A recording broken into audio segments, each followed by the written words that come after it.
नमस्कार, मैं डॉक्टर भारती आज आप लोगों के समक्ष उपस्थित हुई हूँ। मानसिक तनाव को कैसे दूर करें। क्या आप मानसिक तनाव से गुजर रहे हैं? क्या आपको स्ट्रेस हो चुका है? तो लीजिए, आज हम बात करेंगे कि हम इनसे बाहर कैसे आए। मैं आपको बताऊं कि गीता एक धार्मिक ग्रंथ ही नहीं है, बल्कि तनाव मुक्ति का सबसे अच्छा साधन है। मैं 3 उपायों की चर्चा करूंगी, आप स्ट्रेस से बाहर आ जाएंगे। चलिए, मैं उसकी चर्चा करती हूँ।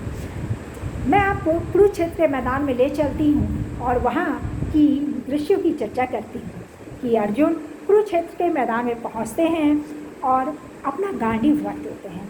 अब कृष्ण पूछते हैं अर्जुन से कि तुमने अपना गांडीव क्यों रख दिया। तब अर्जुन कहते हैं कि मेरे सामने मेरे अपने सगे संबंधी भ्राता गुरु खड़े हैं। अगर मैं इन पर बाण चलाता हूँ और मृत्यु को प्राप्त होते हैं तो इसका दोषी मैं होता हूँ। मैं ऐसे धन, मैं ऐसे राज को लेकर क्या करूँगा। अतः मेरे मन में मोह हो रहा है, माया हो रही है, अतः मैं बाण नहीं चलाऊँगा। तब कृष्ण अर्जुन को समझाते हैं और 3 बातें कहते हैं। तभी अर्जुन का जो मानसिक तनाव रहता है या माया मोह जो मन में उत्पन्न हो गया रहता है वो किस तरह से दूर होता है, चलिए सुनते और समझते हैं। कृष्ण ने कहा, कर्मण्येवाधिकारस्ते माँ फलेषु कदाचन माँ परम फल हेतु भूमा तेषु कर्मणि। कर्म में ही तेरा अधिकार है, फल की चिंता मत कर, फल की तो हेतु भी ना कहो हो और शांत भाव से रहकर अपना कर्म करते जाओ।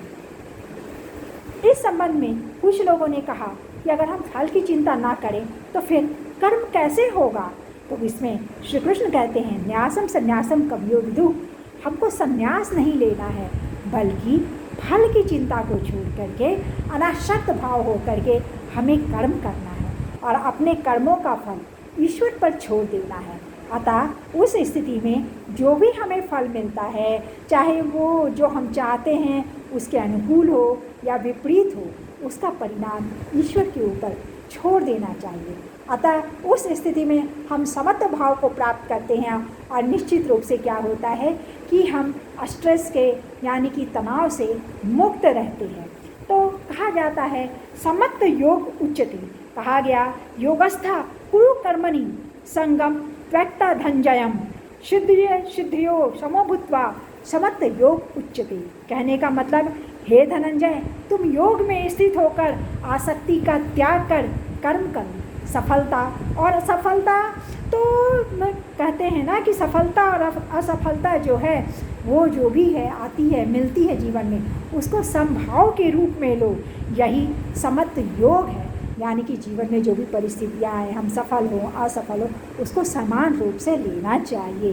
तभी हम तनाव से मुक्त हो सकेंगे और जो हमारे अंदर की जो संघर्ष चलते रहता है उससे हम बाहर आ सकेंगे।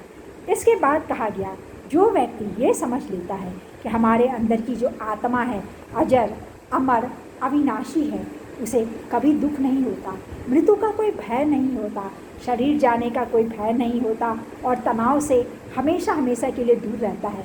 गांधी भी कहते हैं, अगर कोई इच्छा हो तो ज़रूर रखो, अगर आत्मा इस जन्म में नहीं तो उस जन्म में, उस जन्म में नहीं तो उस जन्म में, 100 जन्मों में भी अपने संकल्प को पा ही लेती है। इसलिए कहा गया है, आत्मा का ज्ञान होना चाहिए। ना जायते म्रियते वा कदाचित।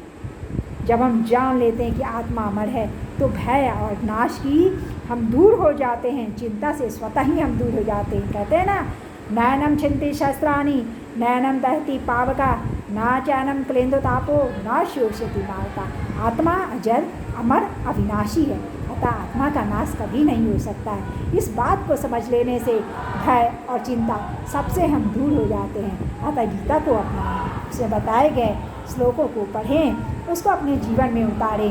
गीता से बड़ा मानसिक तनाव दूर करने का कोई उपाय नहीं है। अतः हमारे धर्म ग्रंथों में ही हमारी जो स्ट्रेस है, मेंटल स्ट्रेस है, उसे दूर होने के उपाय नहीं है। धन्यवाद। प्रणाम।